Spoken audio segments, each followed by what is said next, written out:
Mark Rogers TV, the voice of college football, breaking down the game we love each and every day with the best bloggers, broadcasters, and writers in the industry. Catch Joe Hunk at the Fallout 740 in Montgomery, Alabama to help us set up what I consider to be the game of the week. There's some good ones out there, but Auburn and Oregon will really set the tone for the Pac-12 in particular. For Auburn, it's more about them, and it's not going to shed a bad light on the SEC if they lose, but it gets them off to a rough start in a schedule that Joe is not forgiving in any such way. They get the two most difficult teams out of the East, maybe the best team in the Pac-12, and then, of course, the gauntlet in the SEC Western Division.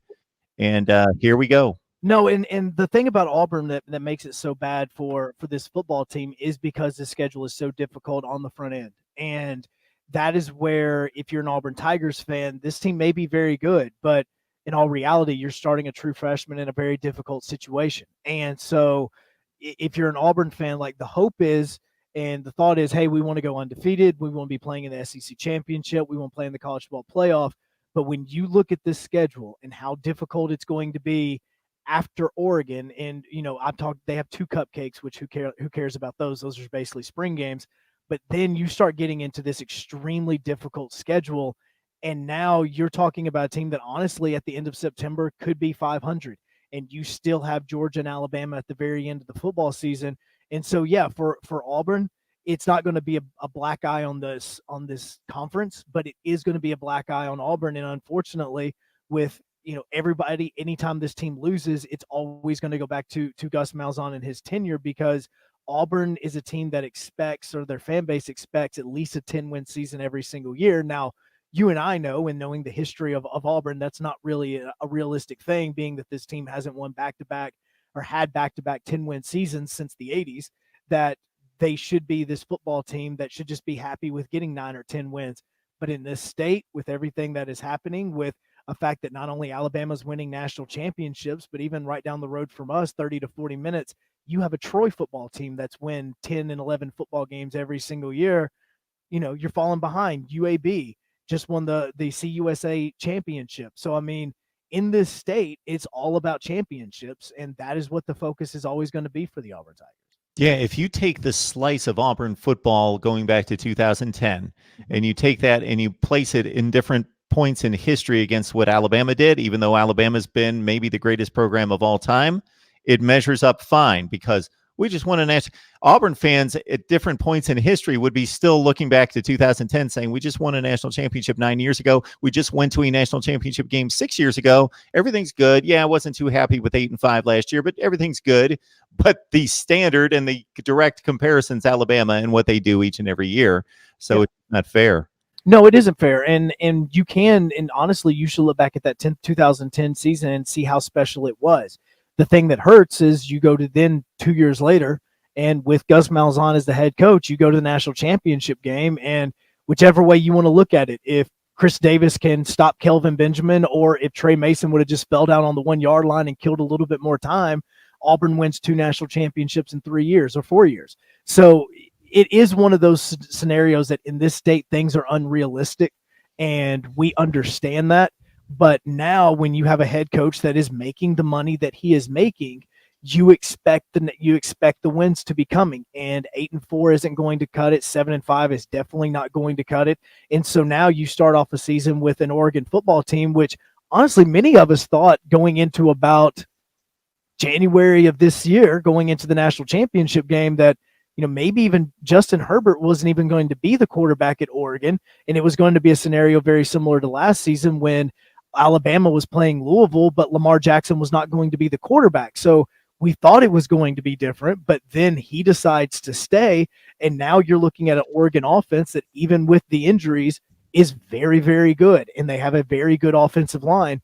And yes, you have an amazing defensive line. Look, right now we can say Derrick Brown's probably not going to be the number 1 overall pick in the NFL draft coming up next year, because most likely there's now going to be a, you know, suck for Tua campaign, or whatever you're going to want to call it, because so many people are going to be in love with him. And Justin Herbert's another one.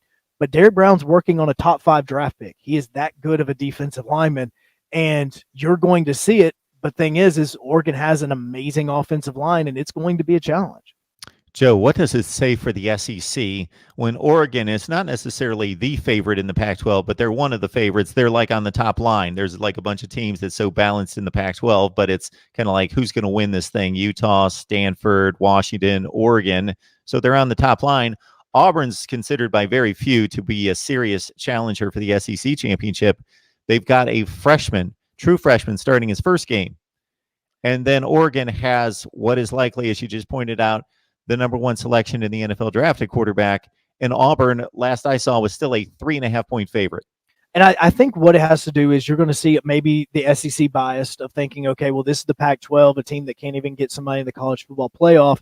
And you have an SEC team in Auburn that has been successful. You go back to 2017, and when you look at the fact that they had already beaten Georgia once, they were in the SEC championship, and they had an opportunity to go to the college football playoff as the first two-loss team.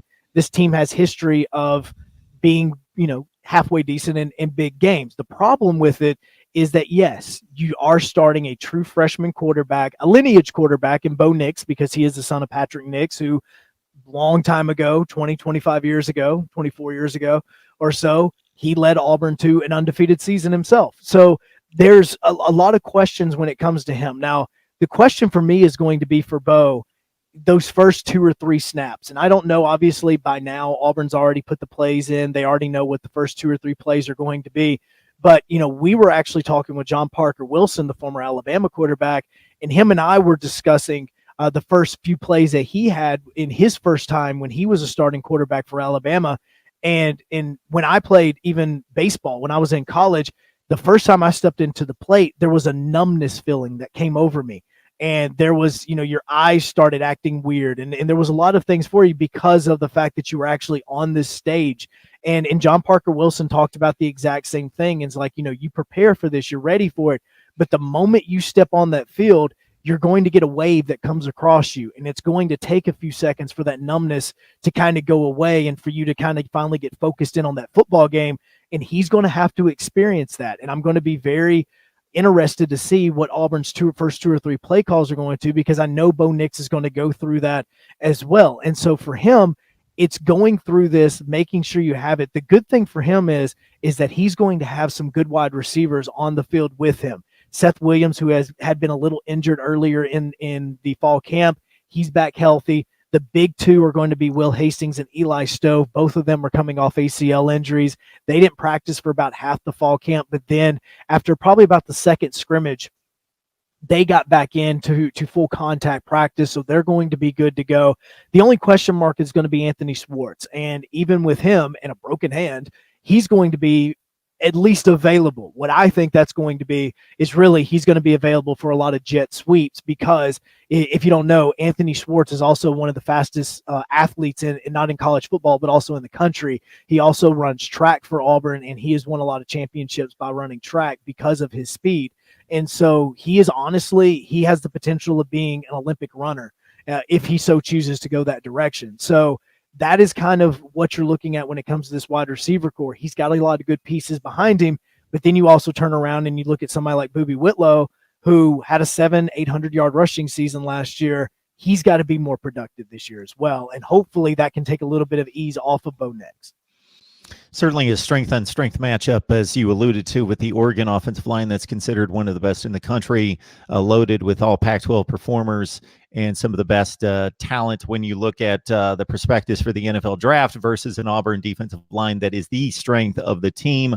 Marlon Davidson, Nick Coe, you mentioned Derek Brown, one of the very best elite talents. So they're going to have to go up against Oregon's best and win that point of attack and put pressure on Justin Herbert. That's a given. That may be the key of keys to this game.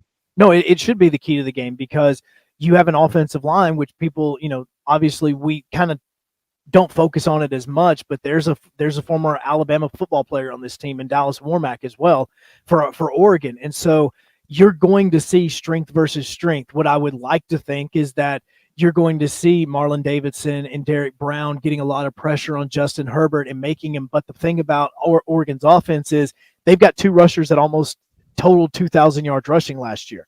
And yes, they have had a lot of injuries to the wide receivers, but with those injuries, they haven't hit too many of the big name wide receivers that they're going to have.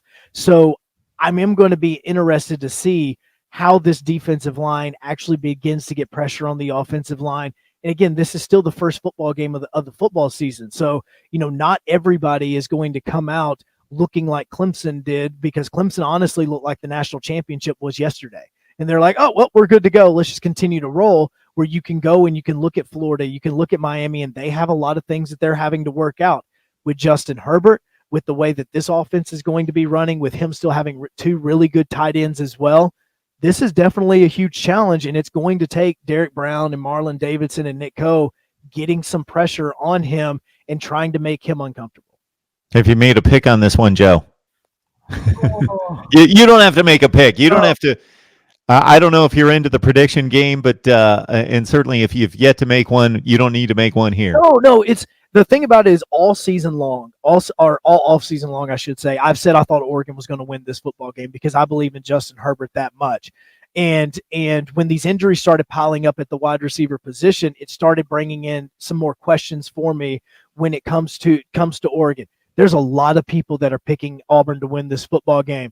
I want to know what Bo Nix is going to be doing as the quarterback, because as an Auburn fan, if you go back and you look at the history that Auburn has with new quarterbacks that actually started in this system, I'm not talking about your Nick Marshall or your Cam Newton or even Jarrett Stidham from last season. I'm talking about your Jeremy Johnsons, your Clint Mosleys, your Barrett Trotters, we can go through the list of quarterbacks, and they have not performed well. Jeremy Johnson played very bad against Louisville and when they played in the Chick-fil-A kickoff game a few years ago as the starting quarterback. I think Bo Nix is going to have a lot of pressure on him, and I am very interested. I think this game is going to be very close. I do agree this is probably going to be the best game of the weekend. I don't know, because the entire offseason, I've said Oregon is going to win this football game because of how good Justin Herbert is.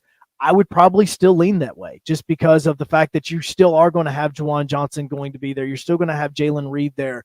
And of course, the two tight ends, Jacob Breland, and those guys are still there for Justin Herbert to throw to. This is a very, very good offense. And as good as this defensive line is, you have a very stacked offensive line. So I probably would still lean Oregon.